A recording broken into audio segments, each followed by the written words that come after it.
మన next question one of our lady subscriber దగ్గర నుంచి వచ్చింది. ఆవిడ తన పేరు హైడ్ చేస్తామన్నారు. అందుకని హైడ్ చేసేస్తున్నాం. My husband is 29 years working as a software engineer and earning 1,20,000 rupees in hand. He works in a product based company and he is having severe mental pressure due to the office work and AI disruption. He is having health issues related to back pain and physiotherapist suggested not to do sitting job, but his job demands continuous sitting. And for this reason, he wants to quit his job and he decided to quit IT career itself. His savings as of now, PF, NPS కలిపి 8 lakhs, stocks RSUs worth 25 lakhs, and he might get ancestral property worth 20 lakhs in future.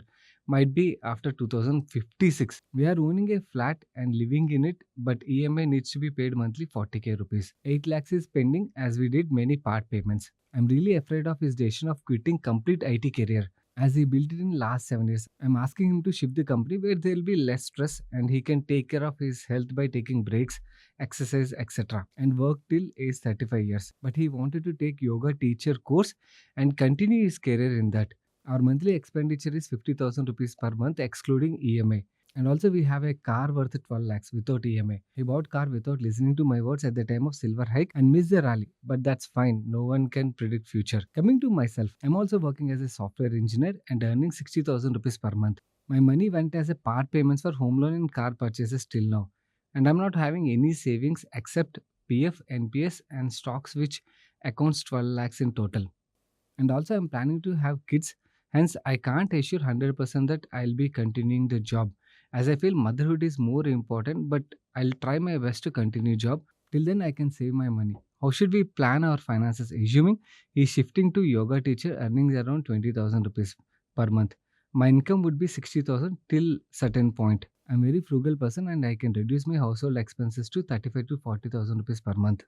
What do you suggest us to do and how do we plan stable income? I don't like he quitting IT career and pursuing yoga course now itself as we are not having stable income. I know health is important, but income is also important. I forgot to mention we have a term insurance of 1 crore and health insurance coverage of 10 lakhs. రిస్కుల పరంగా అయితే protect చేసేసుకున్నారండి. మీ overall savings ఏవైతున్నాయి ఈ savings ఆధారంగా ఇప్పుడే job quit చేయడం అనేది నాకు కూడా రిస్కే అనిపిస్తుంది. కానీ ఒకటి చెప్తాను అంటే ఐటీ కెరియర్ నుంచి వేరే కెరియర్ వైపు షిఫ్ట్ అవ్వడంలో అయితే తప్పులేదు. In fact I have seen many people successfully అంటే షిఫ్ట్ అయిన తర్వాత వాళ్ళు ఆ న్యూ కెరియర్‌లోని ఫిట్‌నెస్ కోచ్ కింద actually there is huge growth అన్నమాట. I know people who earn 2, 3, 4 lakhs per month కూడా కన్సల్టేషన్ సర్వీసెస్ ప్రొవైడ్ చేస్తూ ఇంకా ఫుల్ టైమ్ కాదు. కన్సల్టేషన్ సర్వీసెస్ ప్రొవైడ్ చేస్తూ మల్టిపుల్ టైమ్స్ అన్నమాట. మార్నింగ్, ఈవినింగ్ షిఫ్ట్‌లో కన్సల్టేషన్ సర్వీస్ ప్రొవైడ్ చేసి వాళ్ళు ఎర్న్ చేస్తుంటారు. బట్ దానికి ఒక బ్రాండ్ క్రియేట్ చేసుకోవాలి. ఒక రెప్యుటేషన్ క్రియేట్ చేసుకోవాలి. జస్ట్ ఇప్పుడే యోగా టీచర్ కింద ట్రైనింగ్ తీసుకొని వెంటనే ఆ బ్రాండ్ క్రియేట్ చేసుకోవడం అనేది అంత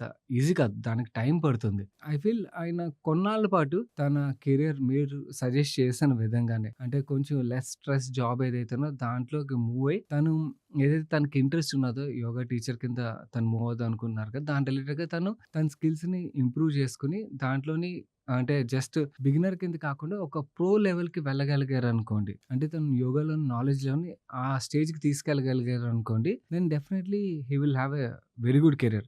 ఇన్‌ఫాక్ట్ నేను మిగిలిన వాళ్ళకి కూడా if you have some passion and మీ ప్యాషన్‌లోని if you are a pro okay. ఆ ప్యాషన్‌ని కమర్షియలైజ్ చేయడంలో తప్పు లేదు.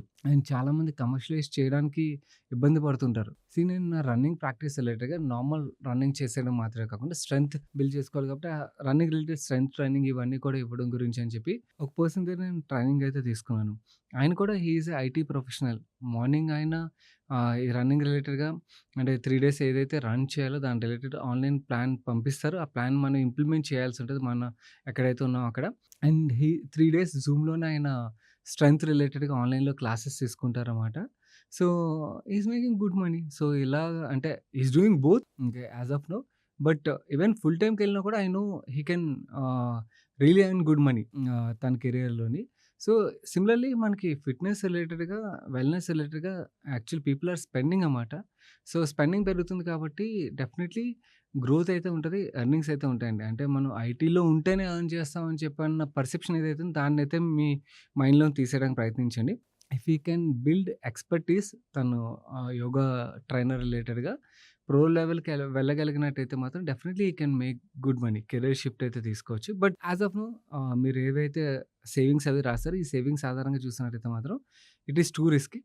ఒక 1-2 ఇయర్స్ ఆగి దెన్ డెసిషన్ తీసుకోవడం would be better. And I go with your decision. కొంచెం లో స్ట్రెస్ జాబ్ ఏదైతే ఉంటదో, కొంచెం బ్రేక్స్ దొరికే జాబ్ ఏదైతే ఉందో దానికి మూవ్ అయ్యి కొంచెం ఎర్నింగ్స్ తగ్గినా పర్లేదు. But if you can pursue తన ప్యాషన్ రిలేటెడ్‌గా తన స్కిల్స్ బిల్డ్ చేసుకోగలిగినట్టయితే that would be better idea అంటాను. All the best. ఈ ఫుల్ వీడియోని చూడడానికి ఇక్కడున్న వీడియో మీద క్లిక్ చేయండి.